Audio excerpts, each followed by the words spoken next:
ना हम लोग तारीख का मुताला करते हैं, ना हम इस बात का अंदाजा लगाते हैं कि हमारा जो मुस्तकिल और असली अब्दी दुश्मन भारत है उसके दोस्त कौन कौन से रहे।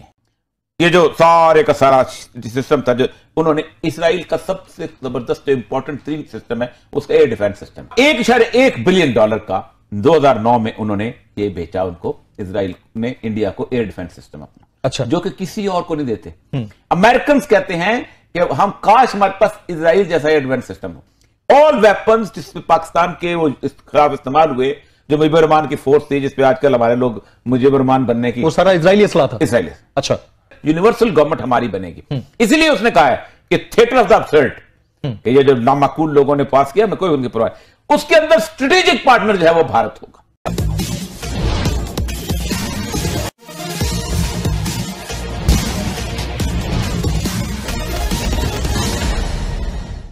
अभी इजराइल और फिलिस्तीन के बीच आपस में झड़पों की खबर आ रही है, पर पाकिस्तान के लोग कयास लगाने में माहिर हैं। वे इजराइल को भारत से और फिलिस्तीन की समस्या को कश्मीर से जोड़कर देख रहे हैं। यह बात सही है कि भारत का इजराइल से बहुत लंबे समय से गहरे ताल्लुकात चले आ रहे हैं, पर पाकिस्तान की मीडिया इसे कैसे देख रही है, आइए सुनते हैं। ना हम लोग तारीख का मुताला करते हैं, ना हम इस बात का अंदाजा लगाते हैं कि हमारा जो मुस्तकिल और असली अब्दी दुश्मन भारत है उसके दोस्त कौन कौन से रहे। यानी एक जमाने में भारत नॉन अलाइड मूवमेंट का हिस्सा था, जिस वक्त नेहरू और मार्शल टीटो और ये सारे लोग जो थे, ये बड़े कमाल किस्म के, जमाल अब्दुल नासिर वगैरह, उसने अपनी एक रूस के लॉबी के साथ मिलकर एक चीज बनाई हुई थी, लेकिन बैंड 1962 में जंग हुई है इंडिया की और चीन की, 1965 में जंग हुई है पाकिस्तान और भारत की। इन दोनों के दौरान रूस और चीन ने इंडिया पर असले की पाबंदी लगाई हुई थी। चीन ने लगाई हुई थी और रूस ने लगाई हुई थी। चीन के दौरान रूस ने लगाई हुई थी और अमेरिका ने भी लगाई हुई थी। तो इजराइल को इन्होंने राब्ता किया, अच्छा, 62 में, और 62 में उन्होंने उसको मॉर्टर्स और स्मॉल वेपन्स जो थे वो एक लंबी खेप उसको दी। ये पहला आर्म सप्लाई का राब्ता जो था हुआ। हालांकि इजराइल के और इंडिया के कोई डिप्लोमेटिक रिलेशंस नहीं थे, कोई स्टेट्स भी नहीं है, कोई रिलेशन नहीं, रिलेशन नहीं, डिप्लोमेटिक रिलेशंस नहीं, डिप्लोमेटिक बाद में बने हैं। ठीक ठीक। उसके बाद 65 की वॉर में अमेरिका ने यहां भी बंद किया हुआ था, वहां भी बंद किया हुआ था, रूस का सप्लाई आ रही थी। उस वक्त भी सेम टाइप ऑफ वेपन जो थे उसने इसराइल से हाल किए, हालांकि दोनों का सफारतखाना मौजूद नहीं था। सबसे इंपॉर्टेंट प्लेन जो वाकया हुआ है, जिस वक्त मशरकी पाकिस्तान का क्राइसिस आ रहा था 1971 में, तो इंदिरा गांधी ने गोल्डा मेयर को फोन किया और गोल्डा मेयर को कहा कि हमें असला चाहिए जो हमें सप्लाई करना है। इजराइल ने ईरान को असला बेचा हुआ था, अच्छा, और असला रास्ते पे था इजराइल का। तो रॉ जो है उसने बकायदा लाइक किस्टन एक छोटी सी पोर्ट है जी, वहां से उसको असले को उठाया है और एयर शिप किया है। कहां पर? भारत इंडिया के लिए, कलकत्ता में। अच्छा अच्छा। कलकत्ता से हिंदुस्तान टाइम्स सब रिपोर्ट करते हैं कि वो इजरायली असला था जो मुक्तिबानी को दिया गया, जो उन्होंने पाकिस्तान आर्मी के खिलाफ वहां पर जद्दोजहद की। ऑल वेपन्स जिसमें पाकिस्तान के वो खिलाफ इस्तेमाल हुए, जो मुजीबुर रहमान की फोर्स थी जिसपे आजकल हमारे लोग मुजीबुर रहमान बनने की, वो सारा इजरायली असला था। इसराइली, अच्छा, मुजीबुर रहमान को बड़ा हीरो बना के बांग्लादेश की सपोर्ट करते हैं। मोदी ने जाके की थी सपोर्ट। आपको नहीं, हमारे यहां भी कुछ लोग, हमारे यहां भी एग्रीड। तो ये हिस्टोरिक फैक्ट है, हाँ जी, कि मुक्तिबानी को इजराइल का असला दिया गया और इजराइल की हैरिस भी बंद थी और हिंदुस्तान टाइम की रिपोर्ट्स मुकम्मल तौर पर उसकी आई। ठीक। उसके बाद ये उन्होंने कहा इंदिरा गांधी को कि आप गोल्डा मेयर ने कि हमारे साथ आप तल्लुकात, डिप्लोमेटिक रिलेशन बनाए, एस्टैब्लिश करें, लेकिन इंडिया ने रिफ्यूज कर दिया कि हम नहीं बनाएंगे। उसके बावजूद तल्लुकात कायम रहे। 1983 में उनको अंदाजा हुआ कि पाकिस्तान ने एटम बम बना लिया। ठीक। उस वक्त 1983 में इंदिरा गांधी को बकायदा कहा गया कि हम आपको कहूटा पे अटैक करने के लिए जहाज भेजते हैं। ये वो फैक्ट्स हैं जब इस वक्त दुनिया के सामने वाजे हैं। ठीक।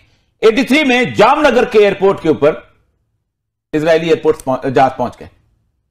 पाकिस्तान अफगान जहाज लड़ रहा था। जहाज आपको लोग बड़ी गालियां निकालते हैं और ये करते हैं कि अफगान जहाज का फायदा क्या हुआ। सीआईए ने पाकिस्तान को प्लान लीक आउट कर दिया ये तुम्हारे कोटा पे। Again it's an open fact. CIA भी एक्सेप्ट करती है। तो सीआईए ने क्यों लीक आउट किया? क्योंकि सीआईए से हमारे ताल्लुकात बेहतर थे। पाकिस्तान के पार्टनर था ना, पाकिस्तान बेहतर थे ताल्लुकात। पाकिस्तान अफगान जहाज लड़ रहा था जी, मजबूरी जी जी। 2009 में जी ये जो सारे का सारा सिस्टम था, जो उन्होंने इसराइल का सबसे जबरदस्त इंपॉर्टेंट 3 सिस्टम है उसका एयर डिफेंस सिस्टम।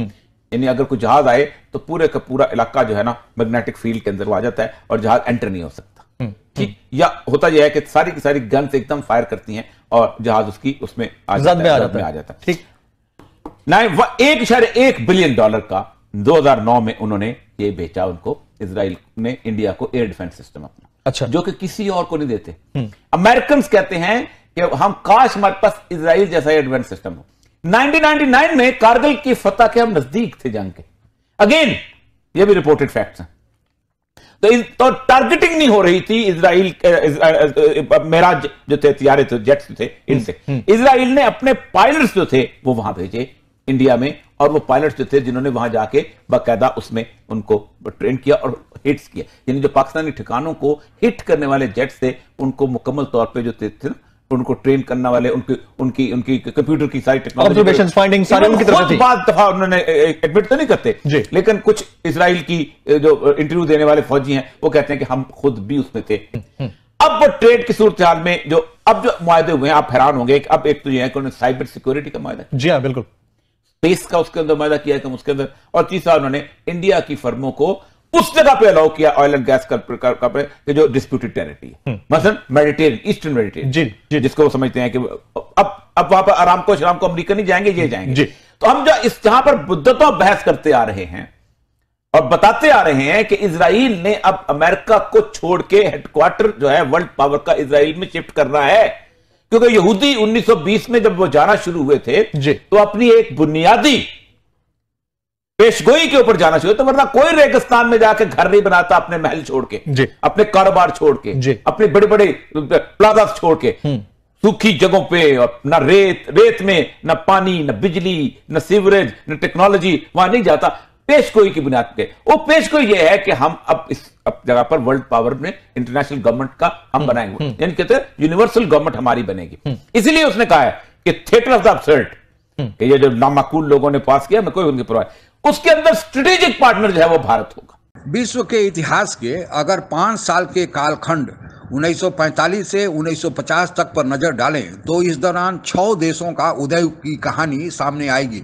इन 6 देशों में चीन, जापान, ताइवान, भारत, पाकिस्तान और इजराइल का नाम सामने आता है।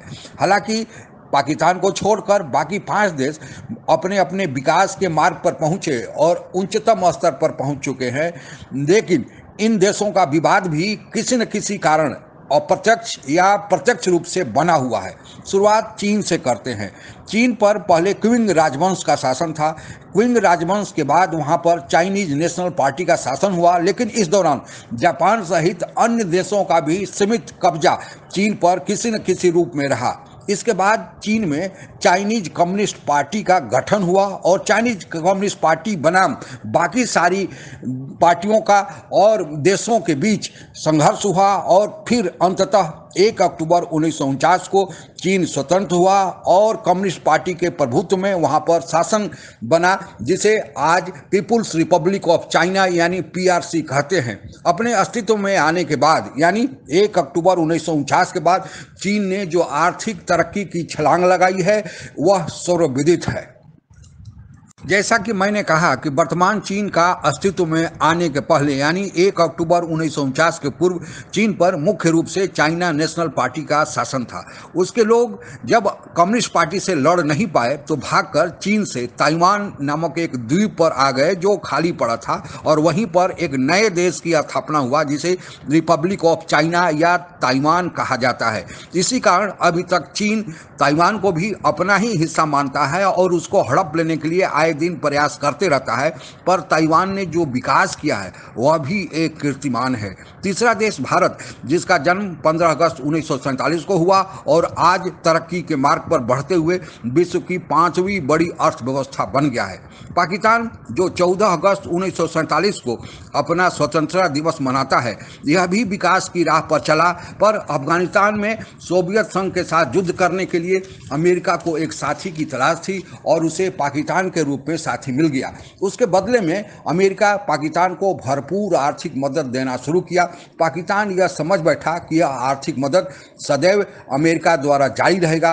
और फिर यहीं से पाकिस्तान का भटकाव चालू हुआ जो आज तक जारी है। और आज स्थिति यह हो गई है कि पाकिस्तान कर्ज के दलदल में इतना जकड़ गया है कि शायद वही निकल पाए। लेकिन 1945 से 1950 के कालखंड में एक और देश का जन्म हुआ, वह देश है इजराइल। इसे 14 मई 1948 को अस्तित्व में माना गया। इजराइल ने चाहे रक्षा का काम हो या राजनीतिक प्रभाव हो, चाहे आर्थिक तरक्की हो या शिक्षा का क्षेत्र हो, ऐसी तरक्की किया है जो बेमिसाल है, इसका कोई जोड़ नहीं।